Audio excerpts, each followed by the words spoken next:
আজকে তোমাদের জন্য নিয়ে এসেছি একটা নতুন রেসিপি, লাউয়ের খোসার ছেচকি। তার জন্য খোসাগুলোকে ধুয়ে তারপরে ঝিরিঝিরি করে সেগুলোকে ভালো করে কেটে তারপরে ধুয়ে নিতে হবে।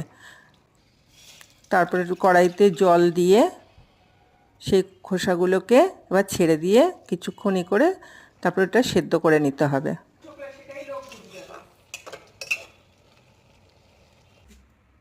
সেদ্ধ হয়ে গেলে সেগুলোকে বাটিতে ঢেলে নিতে হবে।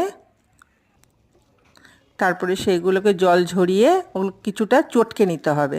তারপরে কড়াইতে সর্ষের তেল দিয়ে শুকনো লঙ্কা ফোড়ন দিলাম, তারপর কিছুটা কালো জিরে দিলাম, তারপর খোসাগুলোকে ছেড়ে দিলাম।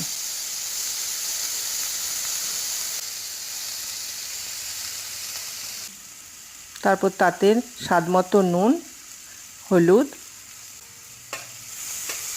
দিয়ে কিছুক্ষণ নাড়াচাড়া করলাম। তারপর সেখানে কাঁচা লঙ্কা চিড়ে দিলাম।